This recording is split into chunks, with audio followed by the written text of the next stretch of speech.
በዋናነት ይሄ አሁን የተሰጠው ርዕስ አሁናዊ የኢትዮጵያ ብሔራዊ ደህንነት ተግዳሮቶችና የመፍትሄ አቅጣጫዎች የሚለው በጣም በየዓመቱ የሚካሄድ ነገር ቢሆንም እንደ አጀንዳ የሚወሰድ ቢሆንም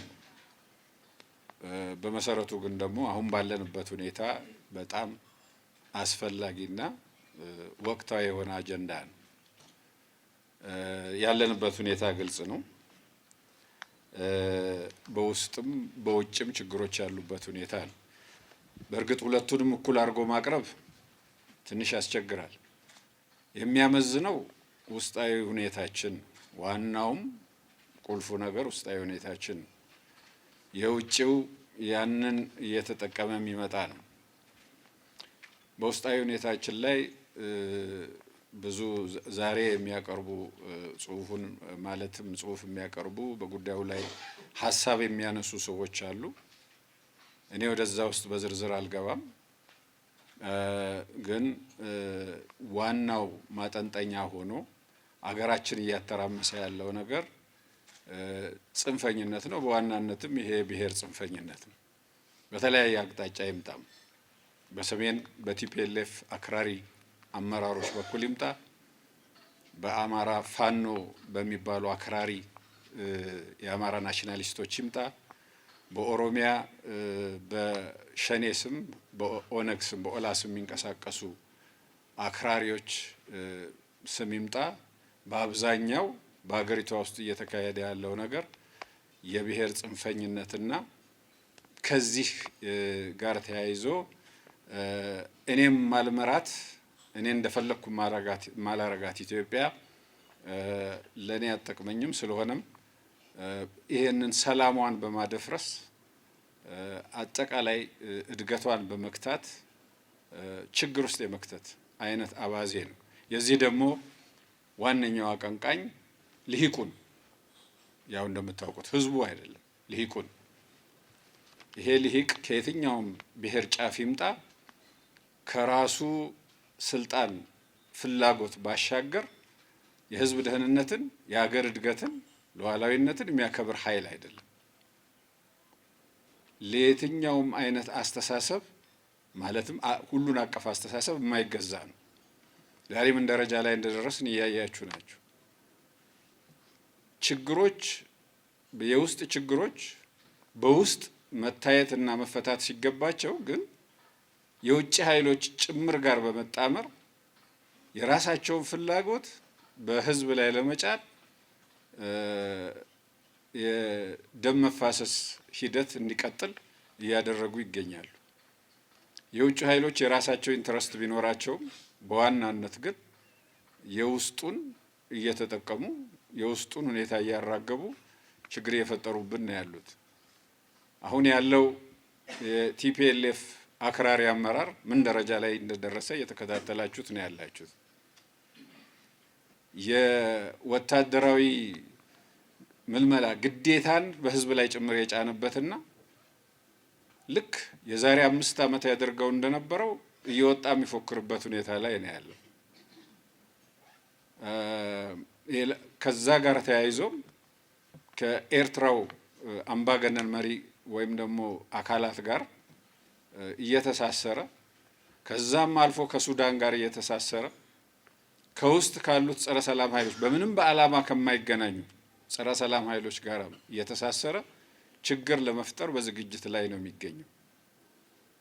በሚያሳዝን ደረጃ ባለፈው ጊዜ የተካሄደው ጦርነት ሳይበቃ አሁንም የትግራይን ወጣቶች ወደ ጦርነት ለመማገድ እየተዘጋጀ ነው ያለው። ከዛ ባሻገር በአንድ በኩል ኢትዮጵያዊ ነን ለኢትዮጵያ እናስባለን የሚሉትም አክራሪ የአማራ ናሽናሊስቶች ፋኖ በሚባል የሚጠሩት እነዚህም ከአገሪቷ ብሔራዊ ፍላጎት ውጪ ከሌሎች የውጭ ኃይሎች ጋር እየተጣመሩና በፍጹም በዓላማ ከማይገናኙት ከቲፒኤልኤፍ አክራሪ አመራር ጋር ጭምር እየተቀናጁ ኢቭን ኢትዮጵያን ኦሮሚያን ከኢትዮጵያ ለመነጠል ከሚታገለው የሸኔ ከሚባለው የሆነ ክንፍ ጋር ጭምር እየተቀናጁ የሚሰሩበት ሁኔታ ነው እየታየ ያለው። ምንም ይሁን ምን በየትኛው አቅጣጫ እኛን ወደ ስልጣን የሚያመጣ ከሆነ ድረስ ኢትዮጵያ ፈርሳም ተበትናም ቢሆን እንሄድበታለን የሚል አካሄድ ውስጥ ነው እየገቡ ያሉት። የተስፋ መቁረጥ እና የኢትዮጵያ ሁኔታ ወይም ደግሞ የኢትዮጵያ ልሂቃን ሊባሉ የሚችሉ ሰዎች የሚያደርሱት ልሂቃን ሲባል አክራሪ ልሂቃኑ እያደረሱ ያሉት በደል ቀላል የሚባል አይደለም። ትውልዶች ዋጋ እየከፈሉ ነው ኢትዮጵያን ያቆዩት። የሩቁን ትተን ባለፉት 50 እና 60 ዓመታት ብቻ እንኳን ብናይ ከውስጥም ከውጭም በተቀናጀ እንቅስቃሴ ኢትዮጵያውያን ብዙ ችግር ነው ያሳለፉት። ብዙ ወጣቶች ህይወት ከፍለዋል።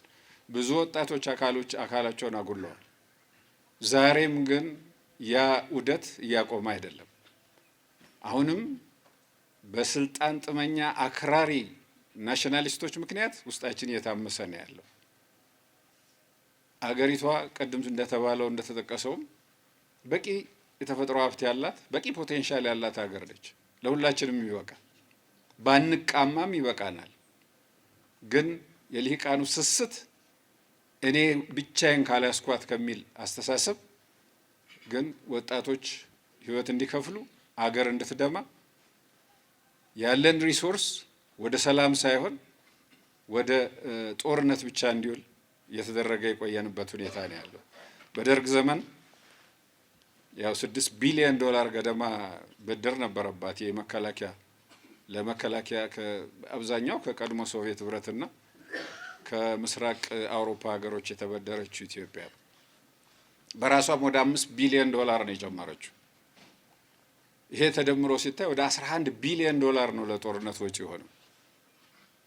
ይሄ ገንዘብ ለልማት ውሎ ቢሆን ወደ 2000 አንደኛ ደረጃና ሁለተኛ ደረጃ ትምህርት ቤቶች፣ ከ100 በላይ ሆስፒታሎች፣ ከ10 ያላነሱ ዩኒቨርሲቲዎችን መገንባት የሚያስችል ነበር። ኢትዮጵያ ከማደግ ይልቅ በእንደዚህ አይነት ሪሶርሷን በውስጥ ችግር ላይ በማዋሏ ምክንያት ከአካባቢው ወይም ደግሞ ሌሎች ከደረሱበት የእድገት ደረጃ ዛሬ የት ትደርስ እንደነበር መገመት አያስቸግርም። ያ ሳያንሰን ባለፉት 5 ዓመታት ብቻ እንኳ ያወጣነው ወጪ ደግሞ እጅግ ከባድ ነው። ይሄ ወጪ ለልማት ውሎ ቢሆን ኖሮ የት ያደርሰን ነበር? ከዚህም ባሻገር በአገሪቷ ተቋማት ላይ ያደረሰውም ጉዳት ቀላል አይደለም። አገር እንዳይቀጥል ተቋማት ተጠናክረው እንዳይሄዱ የደረሰው በደል ቀላል አይደለም። በመከላከያ ላይ በራሱ አክራሪ የቲፒኤልኤፍ አመራሮች ባደረሱት ደግሞ በወሰዱት የጥቃት እርምጃ ታስታውሱታላችሁ።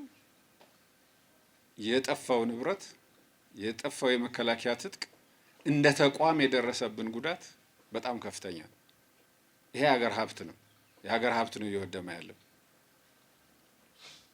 እነሱ ወደ ስልጣን ሲመጡ ኢትዮጵያ፣ እነሱ ከስልጣን ሲወርዱ ደግሞ ማትፈለግ ኢትዮጵያ እየሆነች ስለሆነም ለውጭ ጠላት በሚያጋልጠን ደረጃ ውስጣችን እያዳከምን ሄድንበት ሁኔታ ነው ያለው። መከላከያ ራሱ በዚሁ በአጭር ጊዜ ውስጥ እንኳን በ50 እና 60 ዓመታት ውስጥ 2 ጊዜ 3 ጊዜ ፈርሶ የተሰራበት ሁኔታ ነው ያለው። ተቋማት በቀጣይነት እንዲገነቡ እስካልተደረገ ድረስ ሀገር ሊቀጥል አይችልም። እንግዲህ ይሄ ሁሉ በደል የሚፈጸመው ግን በዚሁ በአገር ልጆች ነው። ችግሮቹ በሰላም የማይፈቱ ሆነው አይደለም፣ ግን አክራሪ አቋም በመያዝ ለውይይት እና ለመግባባት እድል ከመስጠት ይልቅ ለንትርክ እና በነፍጥ የመፈታተሽ ጉዳይ ስለሆነ ይሄ ደግሞ ከቆየው አካሄድ ጀምሮ ተያይዞ የመጣ ስለሆነ ትውልድ ዋጋ እየከፈለበት አገር እየደማ ከእድገት ወደ ኋላ እየቀረን ህዝቦቻችን ከድህነት ወጥተው ልክ ሌላው ዓለም እንደደረሰበት በሰላምና በተመቻቸ በተደላደለ ሁኔታ መኖር ሲችሉ ግን ቁልቁል እየሄድን ወይም ደግሞ ባለንበት እየቆምን የምናዘግምበት ሁኔታ ነው እየተፈጠረ ያለው። ከዚህ መውጣት አለብን። በዚህ ላይ ደግሞ ዙሪያችን እያንዣበበ ያለው አደጋ በኋላ በጽሁፍ አቅራቢዎቹ በዝርዝር የሚቀርብ ነገር ያው ያያችሁት ነው። በኤርትራ በኩል ያለው ነገር፣ ሱዳን በኩል አቅጣጫ እየተፈጠረ ያለው ነገር፣ ከሶማሊያ አካባቢ እነዚህ ዙሪያችን እያንዣበቡ ያሉ አደጋዎች በውስጣችን ላይ ተጨምረው ሌላ ችግር የሚያስከትሉ ናቸው። ስለሆነም ጊዜው ንቃት ይፈልጋል፣ ጥበብ ይፈልጋል። ከዚህ ችግር ውስጥ ለመውጣት እንዴት መሄድ አለብን የሚለውን ነገር ሰፊ ውይይትና መግባባት ይጠይቃል። ብሔራዊ ምክክር ኮሚሽኑ ትላንትና 8 አጀንዳዎች ዘርግቷል። ከሐምሌ 8 ጀምሮ ደግሞ ውይይት እንደሚያካሄድበት አቅርቧል። ትልቅ ተስፋ ሰጪ ነው። ይሄ ልሂቅ የኢትዮጵያ ልሂቅ ሁልጊዜ የችግር አካል እንጂ የመፍትሄ አካል ሆኖ የማያውቀው ቢያቅም በጣም በጥቂቱ፣ አብዛኛው ግን የዳር ተመልካች ሆኖ እንዳለ ሲገለጽ ቆይቷል። ስለሆነም የመፍትሄው አካል ሆኖ በዚህ ውይይት ላይ በጽናት ከተሳተፈ ለውጥ የማይመጣበት ምክንያት የለም። ልንግባባ የማያስችለን ነገር የለም። መግባባት ይቻላል። በእርግጥ ይሄ እንደ ፖለቲካ የፖለቲካ አመራሮች ስራ ሊሆን ይችላል። እኛ እንደ ወታደር ማድረግ ያለብንን ማድረግ ይኖርብናል። የታወቀ ነው። እንደ ወታደሮች ካለብን ሁኔታ አንጻር ለስራው መዘጋጀት ይጠይቀናል። ዘመኑ የሚጠይቀው ጦርነት ከዘመኑ ቴክኖሎጂ ጋር የዘመነ የሄደበት ሁኔታ ነው ያለው። ከዚህ ጋር አብሮ መሄድ ይጠይቀናል። በድሮ አይነት የሰራዊት ግንባታ መቀጠል አንችልም። አዲስ ከመጣው የድሮን፣ ጸረ ድሮን ወዘተ ሚሳይል ከነዚህ ቴክኖሎጂዎች ጋር በይበልጥ መተዋወቅና በእነዚህ ሊቃጣብን የሚችለውን ጥቃት ደግሞ መመከት መቻል ይኖርብናል። ስለሆነም ሰራዊታችን የውስጥ ችግሩን ከመቋቋም ባሻገር ከውጭም ሊመጣ የሚችለውን ደግሞ በዘመናዊ ቴክኖሎጂ የውስጡም ዘመናዊ ቴክኖሎጂ አይታጠቅም እያልኩ አይደለም፣ ግን ከውጭ በስፋት ሊመጣ የሚችለውንም እያሰበ ከዚህ አንጻር የሰራዊታችን ስልጠና ሞደርናይዝ እየተደረገ ጊዜውን የሚመጥን እየሆነ ትጥቃችንም ጊዜውን በሚመጥን ሁኔታ መንግስት እና ህዝብ ካለው አቅም አኳያ እየታጠቅንና እየተዘጋጀን መሄድ ይጠይቀናል። እንግዲህ እንዳለ ሆኖ በአጠቃላይ በውይይቱ ብዙ ሀሳቦች ይነሳሉ፣ ምክረ ሀሳቦችም ይቀርባሉ። ስለሆነም አንደኛውና መሰረታዊ ነገር የውስጥ ችግራችንን የሚፈታበትን መንገድ የማየት ከዛ ባሻገር ግን ሰራዊታችን የማዘጋጀትና በሰላማዊ መንገድ ሊፈታ ያልቻለውን ነገር በኃይል ለመፍታት በንቃት መንቀሳቀስ ይጠይቃል። ከዛ ባሻገር ህዝቡን ለሰላም ማነሳሳትም ይጠይቃል። ሰላም ለኢትዮጵያ የሚል አጀንዳም ቢሆን ከፍቶ ህዝብ በሙሉ ለሰላም እንዲወጣና እንዲጮህ መደረግም ይኖርበታል እና በአጠቃላይ ሰላምን ለኢትዮጵያ ማምጣት ማለት ኢትዮጵያን እንደ አገር ማስቀጠል ብቻ ሳይሆን እድገቷንም ማስቀጠል ማለት ስለሆነ ከዚህ አንጻር መረባረብ ይጠይቃል። እንግዲህ በዚህ ኮንፈረንስ በርካታ ሀሳቦች ይነሳሉ። ሁሉንም እዚህ ጋር ማንሳት አይቻልም። እንደ እድል ሆኖ የዛሬ አቅራቢዎች በልምዳቸውም በእውቀታቸውም በጣም የበለጸገ አስተሳሰብ ያላቸው ናቸው። ጠቃሚ የሆኑ ምክሮችን እንደሚያስተላልፉ፣ ትልልቅ ሀሳቦችን እንደሚያነሱና ውይይቱ ህይወት ያለው ለቀጣይም ለስትራቴጂክ አመራሩ ጥሩ ግብአት የሚሆን ሀሳብ እንደሚያነሱ ተስፋ አለኝ። ሁላችሁም የኮንፈረንሱ ተሳታፊዎች በጥሞና እንድትከታተሉና ሀሳብም እንድትሰጡ የሀገራችንን የወደፊት ተስፋ አብረን እንድናበለጽግ ጥሬን አቀርባለሁ። አመሰግናለሁ።